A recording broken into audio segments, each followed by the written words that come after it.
Suivez tous les marchés financiers avec CMC Markets France. Avec CMC Markets, tradez les CFD sur indices, devises, matières premières et actions 24 heures sur 24. CMC Markets, un des leaders mondiaux du trading de CFD Forex depuis 1989.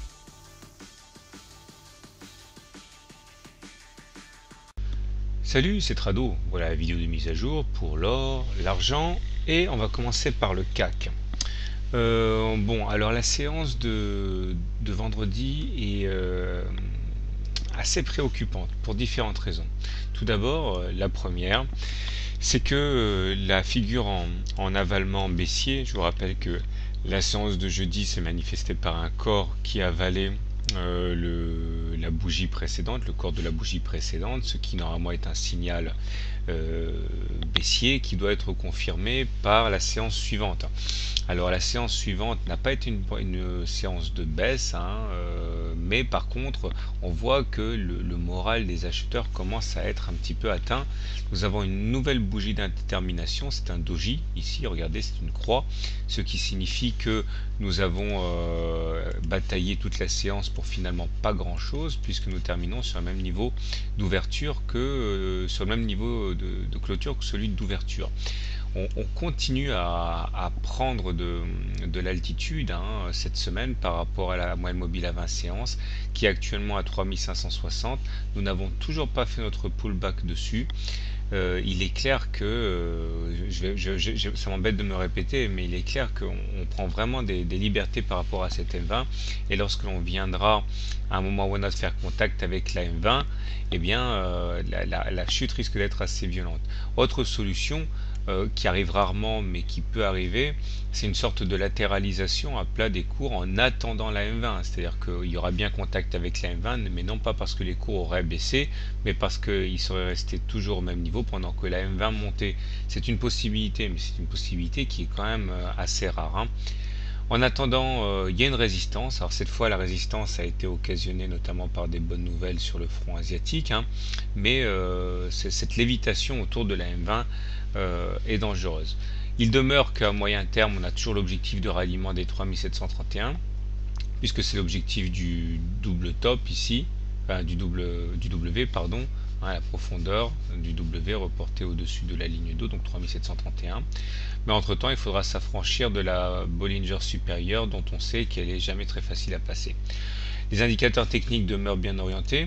Le stochastique est toujours au-dessus de 80. Bon, il y a un croisement de signal ici, mais ça ne veut pas dire grand-chose que lorsqu'on est en zone de surachat. La pression acheteuse est toujours très forte. Le MACD est au-dessus de son signal aussi, en zone positive. Et le momentum est positif. Bon, on remarquera une fois de plus la présence de cette divergence baissière que j'ai déjà mentionnée. Du côté de l'hebdomadaire, voilà ce qu'on peut dire. La séance se manifeste surtout par la présence de cette triple divergence baissière stochastique, MACD, momentum, puisque sur ces trois indicateurs, eh bien, on n'a pas fait des plus hauts pendant qu'on faisait des plus hauts encore cette semaine sur les cours. Donc scénario d'alerte. La séance, enfin ce qui correspond aussi à une semaine de cotation, est plutôt encourageante, puisqu'on a encore une fois une bougie verte, donc une bougie de pression haussière. On termine au-dessus de la Bollinger supérieure, ce qui est très encourageant. Néanmoins, ce T1, comme on dit, ne se fait pas dans les meilleures conditions, puisque la Bollinger supérieure et la Bollinger inférieure ne divergent pas. C'est-à-dire que dans ce cas, les probabilités pour qu'on réintègre les Bollinger la semaine d'après est assez forte. La question est de savoir si on aura le temps de rallier l'objectif des 3680 correspondant à la tasse avec Hans en hebdo ici, qui pointe cet objectif maintenant depuis plusieurs mois. Et si jamais on va atteindre cet objectif, eh bien on risque d'avoir des dégagements pour tous ceux qui sont montés dans le train auparavant et qui vont penser à redescendre.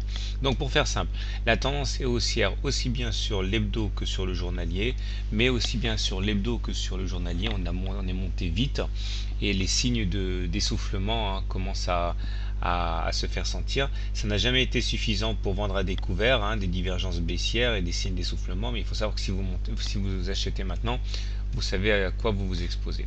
Voilà, maintenant séance de l'or et pour l'argent. Du côté de l'or, nouvelle séance de consolidation légère, hein. Bon, la baisse est quand même limitée, mais c'est une baisse quand même. C'est surtout une deuxième séance en dessous du mur psychologique des 1700. Donc on s'habitue à un chiffre un nombre qui commence par 1600. Je vous ai expliqué que du fait du refus de la moyenne mobile à 20 séances, la séance du 12 décembre, on risquait d'avoir une nouvelle jambe de baisse. On est bien parti pour. Le MACD est toujours en dessous de son signal. Le momentum maintenant vient de croiser son signal à la baisse. Et le stochastique, pardon, et le momentum est négatif. Donc ma préférence serait effectivement une continuation de la consolidation, puisque de toute manière, tant qu'on sera en dessous de la moyenne mobile à 20 séances, les séances de baisse devraient être plus probables que les séances de hausse, hein. À suivre donc. Du côté de l'hebdomadaire d'ailleurs sur l'or, on voit que les choses se compliquent, puisque nous avons maintenant une bougie clairement en dessous de la moyenne mobile à 20 semaines. Autrement dit, la tendance haussière est cassée. Elle est cassée puisque ce sera le cas tant qu'on ne se mettra pas au-dessus de la M20, et surtout les indicateurs techniques se dégradent fortement. Le momentum est négatif, le MACD est en dessous de son signal. Bon, il est toujours positif mais en dessous de son signal, et le stochastique ici est en dessous de son signal aussi et plonge vers la zone des 20. Donc on est dans une situation assez délicate par rapport à ça. On va se retrouver très vite à devoir gérer cette oblique baissière ici. Si on devait constituer un canal sur cette base là, voilà ce que ça donnerait. Bon, n'allons pas trop vite en besogne, mais en tout cas la tendance haussière est cassée sur cette unité de temps.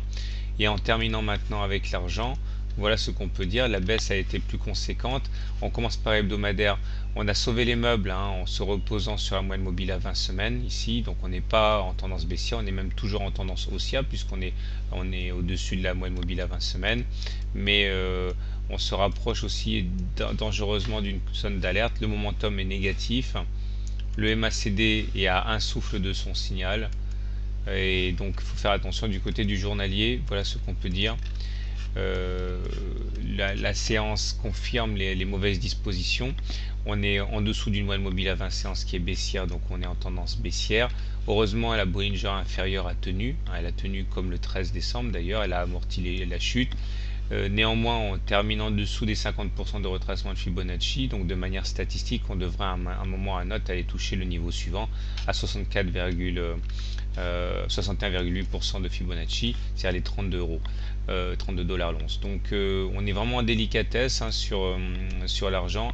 De fortes chances sont faites pour que, même s'il y a un petit rebond technique lundi, on n'ait pas fait les plus bas du fait de la dégradation des indicateurs techniques, puisque sur le momentum on est négatif et sur le MACD on est en dessous du signal. Donc tout ça n'a rien d'évident, n'a rien de sûr, n'a rien de certain, mais il faut savoir qu'en termes probabilistes, sur l'or et sur l'argent, normalement on devrait encore faire des plus bas du fait de la détérioration des indicateurs techniques. Voilà, je vous souhaite une bonne soirée, un bon week-end et à lundi. CMC Markets, un des leaders mondiaux du trading de CFD Forex depuis 1989.